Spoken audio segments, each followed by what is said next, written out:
আমার পরিবারের সমস্ত বন্ধুদেরকে সুপ্রভাত। আজকের সকালটা একটু অন্যরকম। আজকে আমি অনেক ভোরে উঠেছি জানো তো। তো সকাল, সকাল উঠেই আমি আগে ফার্স্টে একটু চা খেয়ে নিলাম। চাটা না খেলে না এনার্জিটা ঠিক মতন পাওয়া যায় না। তো সকাল, সকাল আমি একটু মানে গ্রিন টিটা খাই। তো ওটা খেয়ে নিলাম। খাওয়ার পরে তো মুভি তো দেখছোই সকালবেলা ওর এখনও ঘুম ভাঙেনি। ওই সকাল থেকে ঘুম থেকে উঠলেই চোখে প্রচণ্ড নোংরা হয়। তো আমি ডাকি পরিষ্কার করার জন্য, ও ওর মতনই থাকে, ও শোনে না। ও শুয়ে রয়েছে। ও এই ঘরে শুয়ে রয়েছে, আমি এ ঘরে শুইনি, আমি অন্য ঘরে শুয়েছিলাম। তো ঘরে যা ছিল সেটা দিয়েই তাড়াহুড়া করে রান্নাবান্নাটা আমি সেরে নিচ্ছিলাম। এটা হচ্ছে ডালের বড়া, এই যে ঝিঙা আলু দিয়ে ডালের বড়ার ঝোল করব, আর একটা ভাজা করেছিলাম।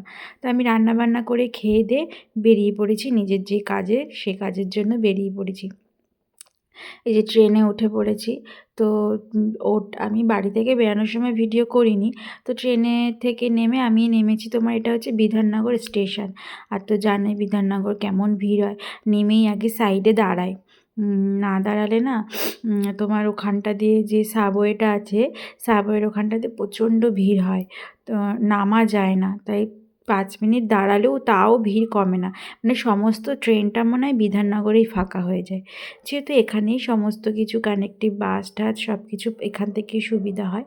আর এই বিধাননগরের এই সাবওয়ে নিচটা না ভীষণ নোংরা, দেখেছো কী নোংরা? আমার তো প্রচণ্ড ঘৃণা লাগে। আমি তো পা টিপে টিপে হাঁটি এখানটা দিয়ে, ভীষণ নোংরা। তো ওখান থেকে সাবওয়ে থেকে বেরিয়েই আমি এই যে অটো ধরবো, এখান থেকে অটো ধরে আমি যেই কাজের জন্য এসেছি, আমার একটা নিজস্ব পার্সোনাল অফিসিয়াল কাজের জন্যই এসেছি। তো ওখান থেকে প্রথমে এই অটো থেকে তারপর ওই অটোতে পাঠিয়ে দিল, সিঙ্গেল যেহেতু একা। তো আমার কপালে সবসময় ওই জোটে, একাই থাকি সবসময়, আর ওই সামনের সিটটাই আমার কপালে জোটে, যেটা আমার ভীষণ বিরক্ত লাগে সামনের সিটগুলোতে বসতে। তো যাই হোক, কিছু করার নেই, একা আছি যখন আমাকে মেনে নিতেই লাগবে। তো অটো থেকে আমি নেমে পড়েছি। এটা হচ্ছে তোমার সল্টলেক টিসিএস যেটা আছে সেখানে। এটা উইপ্রোর পাশেই। তারা কলকাতা সল্টলেক গেছো তারা হয়তো বুঝতে পারবে। এটা হচ্ছে এই দেখো উইপ্রোটা, এর পাশেই হচ্ছে টিসিএসটা। তো আমি ওখানেই গেছিলাম আমার নিজস্ব দরকারি কাজের জন্য। দেখছো কত লোকের ভিড়। এখানে সবাই আমি যেই কাজটায় এসেছি, এখানে প্রত্যেকটা ছেলেমেয়ে সেই একই কাজের জন্য এসেছে। আমি একটা ওই এক্সামের জন্য এসেছিলাম, তো সবাই সেই একই কাজে এসেছে। প্রচণ্ড এই যে টিসিএস যেটা আছে, তো এখানে আমি এখন আমার টাইম হয়ে গেছে ঢোকার, সবাই লাইন দিয়ে দাঁড়িয়ে আছে। তো আমিও এখন ঢুকে যাব। তো সমস্ত ফোন টোন অফ করে রেখে দেবো। তো যাই হোক, আমার ১.৫ ঘন্টার মতন ছিল। তো ওখান থেকে করে আমি এই যে এখন বেরিয়েছি, এখন রাত হয়ে গেছে।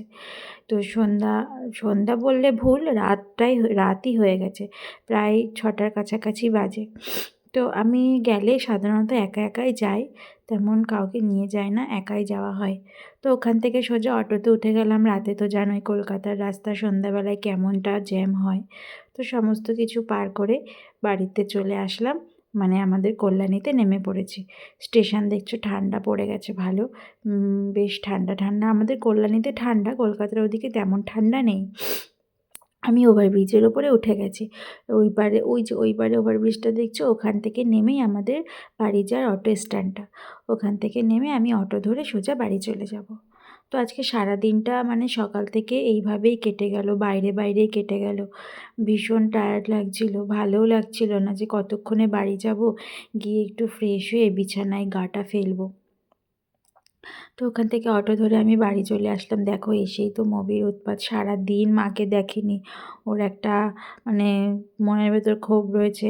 আমি এসেই সঙ্গে সঙ্গে ওকে বাইরেও নিয়ে গেছিলাম যে চল একটু মানে টয়লেট করে আসবি, ভিশু করে আসবি। তো ওখান থেকে করিয়ে নিয়ে এসে ওকে বাড়ি নিয়ে এসেছিলাম। তো এখন আমি একটু ফ্রেশ হব, ফ্রেশ হয়ে রেস্ট নেব। তো চলো বন্ধুরা, আজকে এখানেই আমার ভিডিওটা সমাপ্তি করছি। সবাই খুব ভালো থেকো, সুস্থ থেকো, আমাদের পরিবারের সবাইকে খুব সাপোর্ট করো এবং সমস্ত ভিডিওগুলো দেখো, লাইক শেয়ার অ্যান্ড সাবস্ক্রাইব করো। টাটা সবাইকে।